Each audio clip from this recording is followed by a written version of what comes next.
Welcome to Why Is This Good? A podcast by the Naples Writers Workshop. I'm Christine and I'm here with John. Hey, John. Hello. Okay, it's your turn. Tell us about your story. I selected William Faulkner's story, Barn Burning. Had you read it before? I had not read this one before, no. I actually, because of our conversation for the last episode about the John Updike story separating, we talked a lot about voice. So I was thinking about voice after that recording, and I was like, I want to look at another story that has like a really rich voice. And it made me think of Faulkner because I'd read Sound and the Fury, which is like about, it has four different sections and they're each written in a different like style slash voice. Like they have four different characters and they're Right. totally different. Like one's first person, one's third person, different like short sentences, long sentences. Just they're so different. And then I've also read Absalom by him, which is one of those books that like the stereotypical Faulkner super long sentence style. And in that story, he was trying to do something specific with like memory,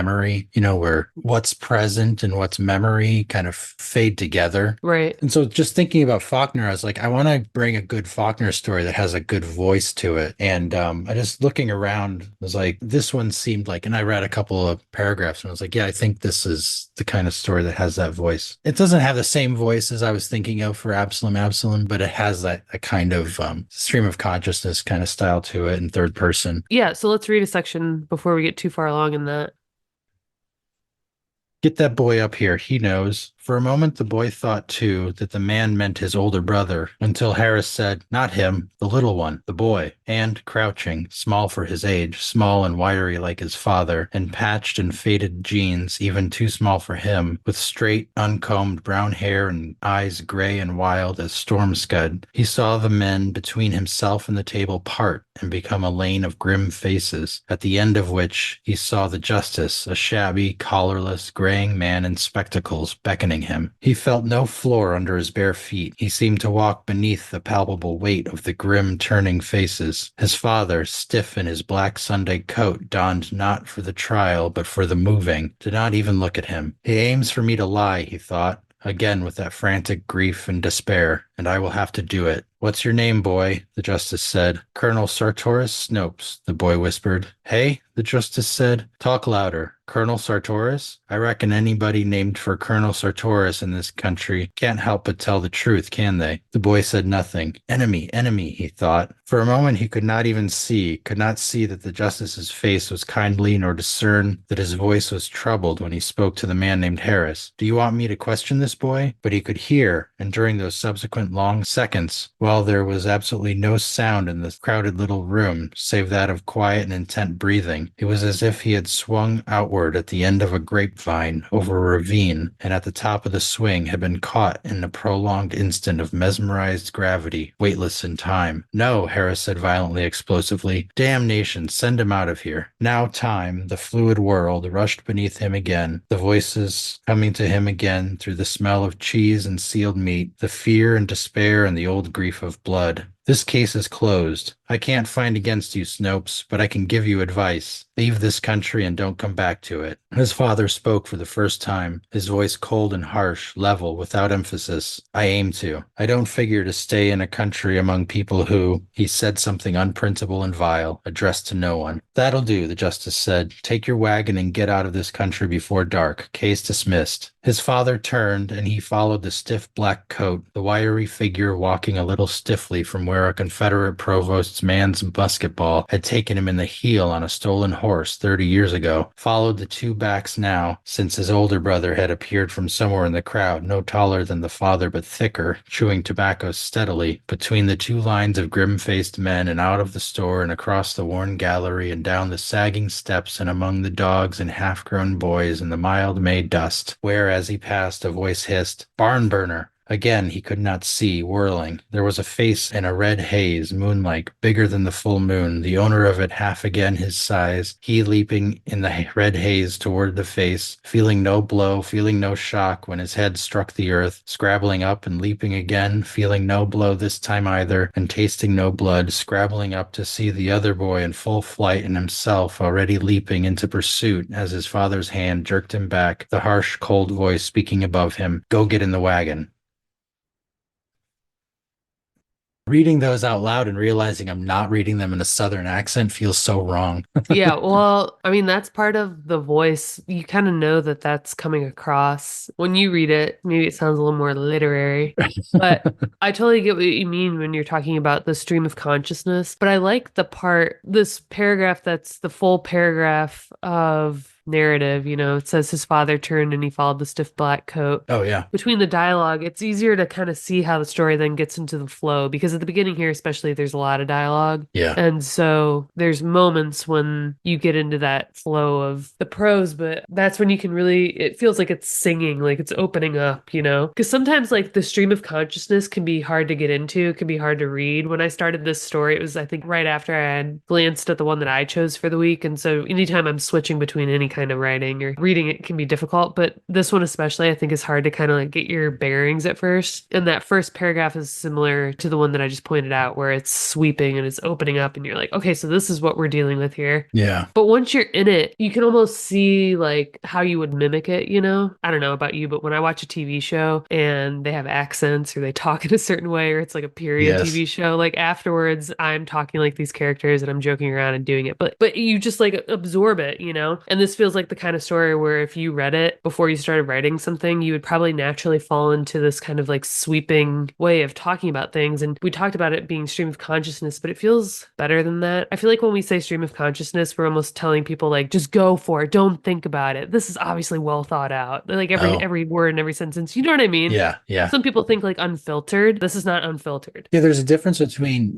well-crafted stream of consciousness and the kind of automatic writing or just spilling out onto the page, One is a well-crafted kind of experience, and the Yeah. other is just like a pouring forth. It won't work in the end. You can put it out there, but then you have to craft it. You have to like Yeah. shave the corners off and like polish it. Yeah, or you could do something like what I suggested, and I think it works. Like, I find that when I read something, and it might be a book that I've been reading for weeks, if I were to go write something almost immediately afterwards, like I can turn off a part of my brain and do a lot of the heavy lifting of that tone. And yes, you still have to go in and do what you said, like shaving the corners Yes. off and, doing the editing, but there's something that just naturally gets you into that. It's like when Yeah. someone sets a pitch for you and then you can sing along with them or something. You just need that starting point and then you're there. Yeah. And that can be true for not only this kind of like No, right. long-winded kind of flowy stuff, Any but style. also any style. Yeah. And talking about the flow, I wanted to mention the first time I read Absalom, and this was years ago. I barely remember these books. Very long Yeah. time ago I read them, but I do remember the experience of reading the first chapter of Absalom. I was on a treadmill and I had the book and I was reading it, and it felt like jumping into a river. The prose just carried me. It was like this excitement, this kind of just like momentum to it. It might have had to do with the fact that I was on a treadmill. I was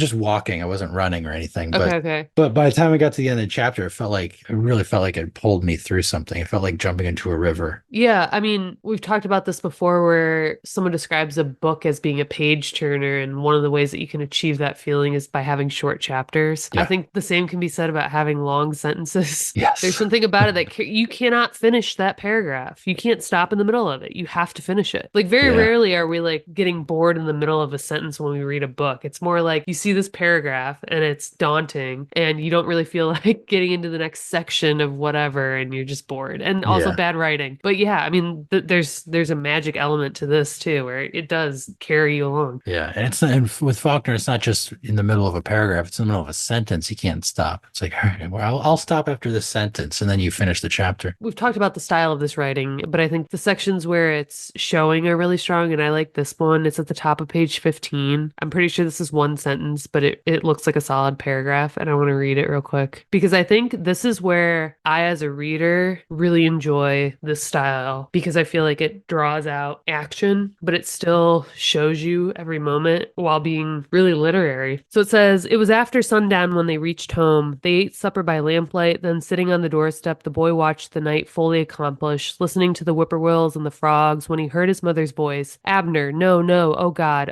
Abner. And he rose, whirled, and saw the altered light through the door where a candle stub now burned in a bottleneck on the table, and his father, still in the hat and coat, at once formal and burlesque, as though dressed carefully and for some shabby and ceremonial violence, emptying the reservoir of the lamp back into the 5-gallon kerosene can from which it had been filled, while the mother tugged at his arm until he shifted the lamp to the other hand and flung her back back, not savagely or viciously, just hard, into the wall, her hands flung out against the wall for balance, her mouth open, and in her face the same quality of hopeless despair as had been in her voice. Then his father saw him standing in the door. So that paragraph is 3 sentences technically. Oh yeah. There's something about when it kind of goes on. It feels like a run on, and though we know it's not because it's expertly crafted, right? I Well, mean, there's it is a run on. A run on is just a description. It doesn't mean it's a bad sentence. it's not without grammar, and I think that's Yeah. what people sometimes mistake run-ons for. They think this isn't Somebody technically a just run-on. made up this Yes, rule that you can only have one conjunction in a sentence. yes. And then they called any breaking of that rule a run on. It's invented. It was made out of nothing. It's not a real thing. Anyway, that's my diatribe. Yeah, I guess people like when people use it, they I think there's a time and place to point out that you've written a long ass fucking sentence that doesn't end or conclude or has no grammar. Anyway, this is not one of those in the sense that you can follow it and every thought does conclude. And even when it stops to pause to tell you how the father flung the mother, you haven't lost the thread. We talk a lot, I feel like, in our workshop when people are doing action scenes, how sometimes depending on how you've described it, you have made one or two flicks of a knife a 10-minute ordeal. You know what I mean? And there's this was, Ordeal. I like you know that what I mean? description.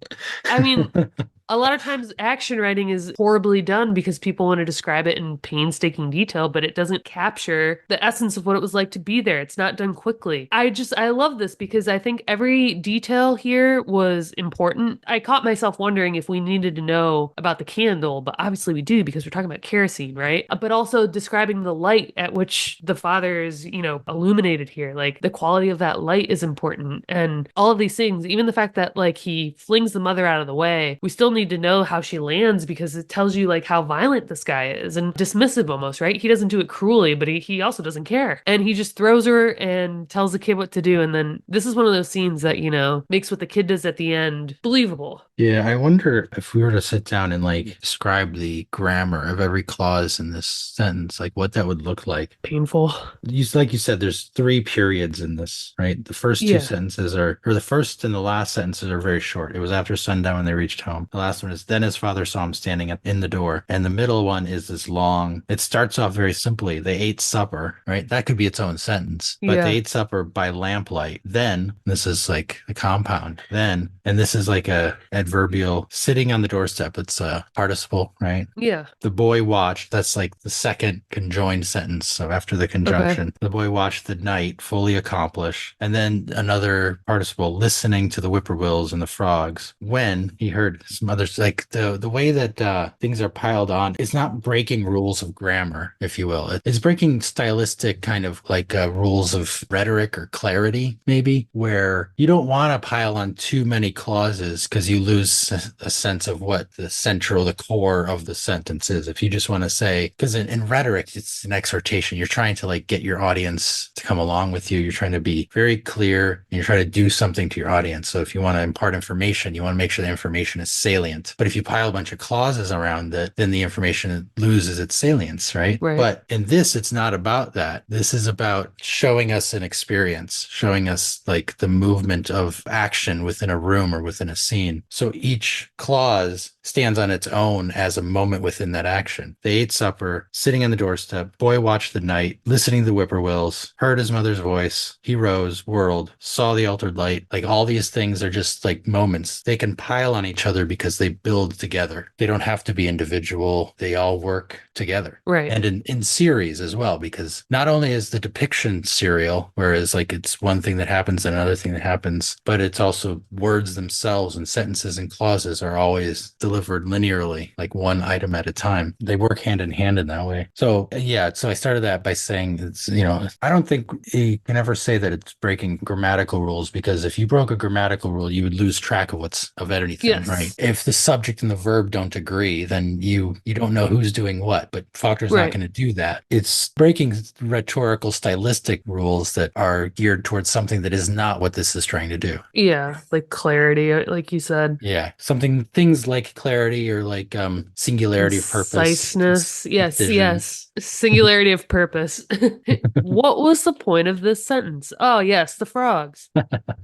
Okay, so we talked about having to get our bearings in the story, and I don't know about you, but I didn't necessarily know that this was a story about the boy's kind of change of heart, if that makes sense. Like you didn't expect that that's what it was where it was going to end, or Yeah, just because I wasn't, I guess we start with the dad facing consequences for burning barns, and then he does it yeah. again, and the kid's like, can't believe this. But we don't really know tons about what it was like growing up with this dad, at what point he realized that what he was doing was happening or that it was bad. I guess we're visiting the boy at a time where it feels extremely heightened, but I'm surprised that if this is your father and this is his behavior, that there haven't been a million other times where the behavior might have been directed at you personally that would have made you want to leave. Kind of, I don't know. I was surprised that the kid left and surprised that that's kind of what I was reading toward, you know? Yeah, I mean, obviously, you got to pick a moment that is a story, right? That is Yeah. representing that change. And he establishes the beginning as like the kid's about to lie for him.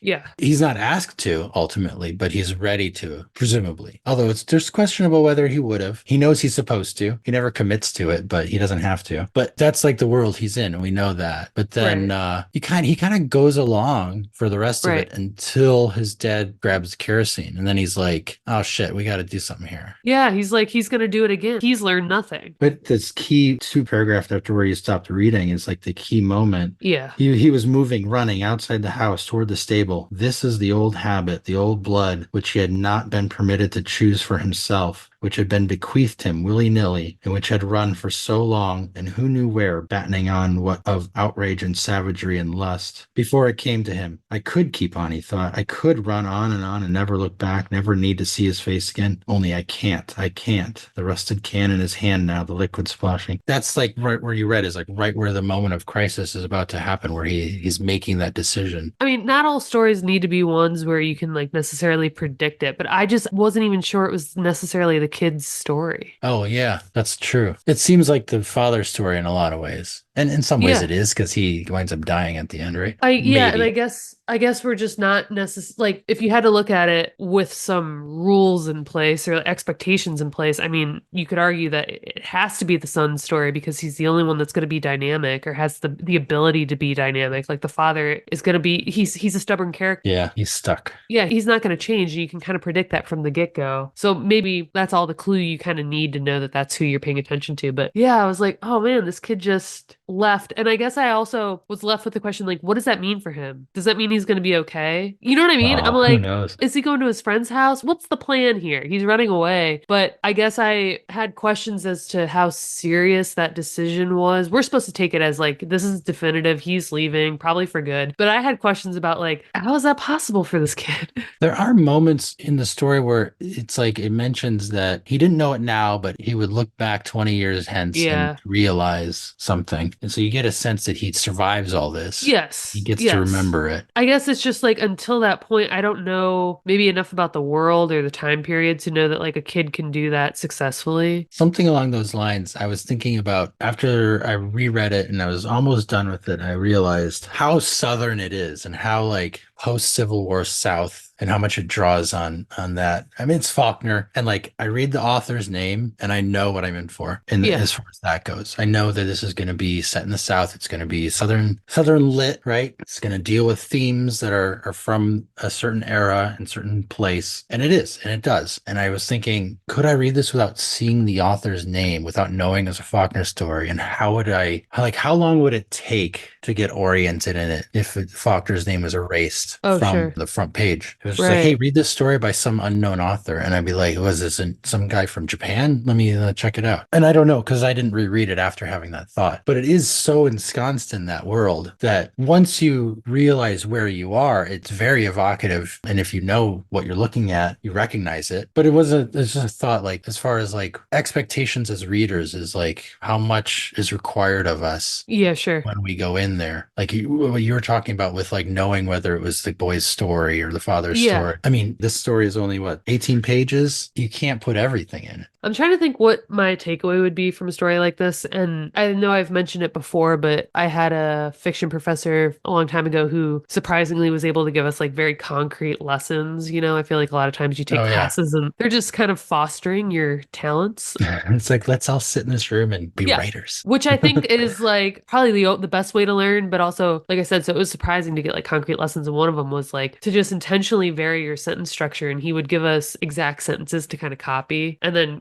make sure that the next story you turned in had that. And there was something about forcing yourself to do it that made you want to keep doing it, but that also like immediately just like permanently put that tool in your toolkit. And I think if you've learned to write in a way that has these quote unquote run-ons, or you've learned to write in the stream of consciousness way, maybe you don't remember the exact time and place where you learned to adopt it in a believable way. But for me, I can, and I remember because this professor showed us. And I think my takeaway would be when you read something like this and you like it, and it is so different from what you are used to writing or able to write, one of the ways to learn how to do it is to intentionally do it. Just copy it. You cannot be Faulkner, hate to break to you, So like no one will accuse you of that. Yeah. And it's only in intentionally copying this and intentionally trying these things that you develop your own style or learn to do what you're doing better.